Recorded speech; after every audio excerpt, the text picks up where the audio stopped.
Jésus nous montre ce qu'est la vie éternelle de manière très simple. La vie éternelle, c'est connaître Dieu. Or, la vie éternelle, c'est qu'il te connaisse toi, le seul vrai Dieu, et celui que tu as envoyé, Jésus-Christ, Jean 17,3. Or, les saints à Éphèse, cela est montré clairement dans les Écritures, avaient déjà connu Dieu. Nul ne peut le récuser. Il l'avait vraiment connu et possédait donc la vie éternelle. Cependant, nous remarquons que Paul prie encore en leur faveur, demandant à Dieu de leur accorder l'esprit de sagesse et de révélation dans sa connaissance. À cause de tout cela, nous pouvons conclure sans peine que, de même que les Athéniens, ou en toute franchise, ne connaissaient pas Dieu du tout, les chrétiens aussi, ayant la vie éternelle et connaissant déjà Dieu, ont cependant aussi besoin de plus le connaître. Si nous croyons au Seigneur depuis plusieurs années, ou même si nous venons juste de croire en lui, nous ne pouvons pas dire que nous ne le connaissons pas, car nous le connaissons effectivement. Cependant, souvent, nous avons encore besoin de l'aide de nos facultés ou de nos sentiments pour nous aider à aller de l'avant. Nous avons une petite connaissance de Dieu, mais malgré cette petite connaissance, nous croyons avoir besoin de l'aide de nombreux concepts, car il nous semble que cette petite connaissance que nous avons de Dieu en dépend, et sans eux, elle est insuffisante. La conséquence en est que nous avons souvent recours à l'assistance de ces idées pour maintenir notre vie chrétienne. Sans ces aides mentales, nous pensons qu'il serait difficile de maintenir notre conviction d'être dans la vérité. Et nous avons recours à la raison et à la doctrine pour nous efforcer d'aller de l'avant. Par ailleurs, souvent nous recherchons la chaleur des émotions, nous efforçons d'être débordants de joie pour nous aider dans notre marche avec le Seigneur.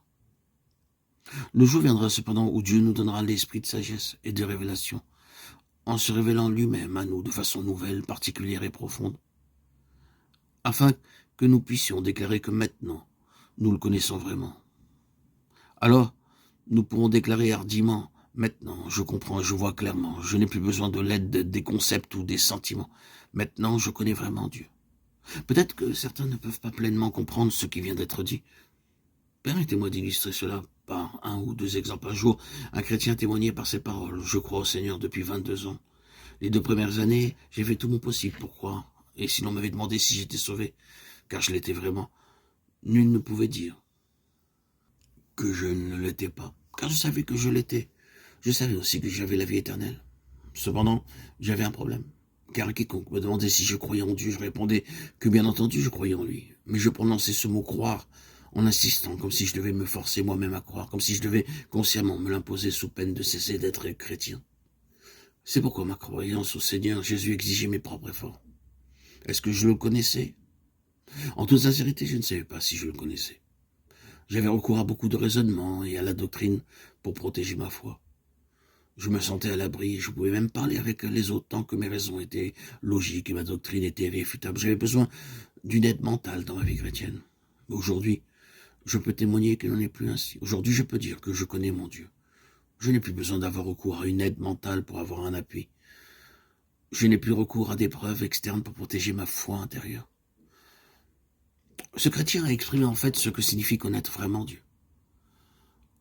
Frères et sœurs bien-aimés en Christ, cette connaissance procède de la révélation. Ce n'est pas parce que la doctrine est juste, mais parce que vous le connaissez intérieurement par révélation.